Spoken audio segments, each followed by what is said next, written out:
Hey guys, so here just to sort of give you a little rundown of our Midnight Blue orbital rotary vise. So each vise obviously comes in a little carry bag. It's got a seat clamp like this, as well as the heavy base plate so the vise is not going to fall over.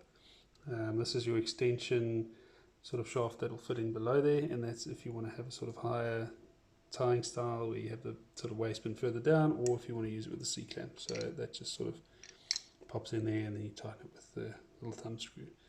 So that's the standard sort of setup, and as you see it now is everything that you get in the kit, including the bag and the C-clamp and the extension shaft. So you've got your bobbin cradle over here.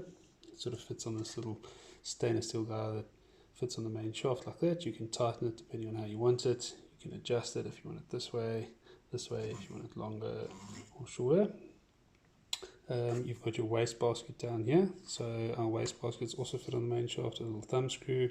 Just pop it off, and these ones are actually magnetic, so you don't have to take the whole sort of little piece off of the main shaft. You can just undo this and then you can empty it out. So those are really cool. They also pack down flat, so if you're traveling, they're no problem at all. So I'm just going to put that to one side so that I can show you the rest of the vise itself. This is a little T-handle. I haven't tightened it on yet. Some guys like it on, other guys prefer it just off and straight like that. So it just fits on with a standard little screw like that. So you just pop it on, tighten it, and then you have a T-handle like that. The vise itself, full rotary, so you can adjust the tension over here. If you want to lock it, then you can lock it like that. If you prefer it a slightly bit looser, or if you want a little bit of tension, then you can sort of have a bit of tension like that. And it runs on ball bearings that are located inside here. So it's not just a straight sort of pinion. It's actually got ball bearings, so it's super smooth. There's no sort of erratic tension or sort of let's call it dead or flat spots on the actual movement of the rotary. So it's smooth and lockable like before. So when setting it up, you simply just sort of tighten this back screw while holding the front here and give it a lockdown like that, and then everything lies straight. It also has a little sort of hackle holder or wire holder over here, so you put your hook in this side, and basically then your longer threads in that you can put to here, or you can even move this little guy forward on the little rubber grommet like that. So you can move it to wherever you like if you like it close. Most guys sort of keep it a little bit further back like that, but personal preference is what it comes down to. The vise is also removable from the base plate like that, and you just lock it in with a simple thumb screw like that. To use the actual cam jaws, very straightforward and simple. You basically just take a hook. This is a size 10, so I've got a size 10 caddis hook here.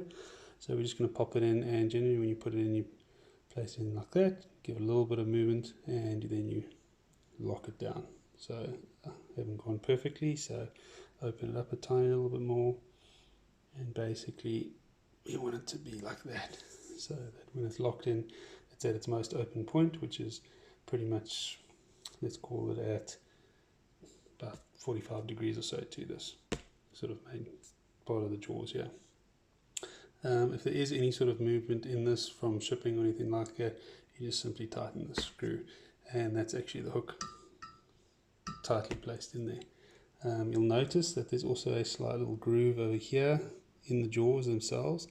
That's just if you want to put a slightly bigger hook in there, or if you want to secure a hook even further, if you're really sort of putting down on patterns. But most of the time you can go pretty close to the end of the jaws because they are hardened Japanese stainless steel, so there's no chance of them breaking or sort of getting worn or anything like that. So you can really put these guys through their paces, and we've got sort of commercial ties and that tie with them where they're tying a couple thousand flies a month, and there haven't been any issues for the last 2 years since the first ones came out. So they are proven and they won't let you down, these vices. So that's a size 10. I've taken it down to a size 14 now, so this is a really thin little shank hook. Just your standard little hopper hook.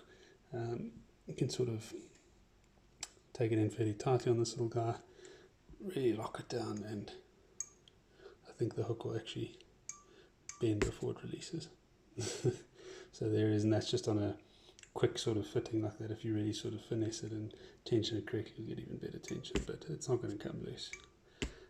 So that sort of pretty much takes you through everything on the vise itself. They are full stainless steel on the limited editions like the Midnight Blue and the Kaleidoscope ones. On the standard ones there's just a few little differences. You don't have these covers, and you obviously don't have the colour. The cam jaw is also not on the standard version, which is the silver one, and your base plate is black. Your main shaft is also not stainless steel, it's aluminium, but overall they're very similar, and it comes down to personal preference. What we have sort of noticed is in particular ladies or guys who are slightly younger, sort of teenagers that are starting, maybe where their fingers are a little bit softer, the cam option is something to consider, as it's a lot easier to use. Guys who are familiar with the system, they're happy with the double sort of thumb screw over here, and they lock it down just as well. So it's sort of down to who's going to use it and how easy you want to sort of lock it up, or how quickly you want to lock patterns. So I think that gives you a good idea of our orbital fly tying vise. There it is.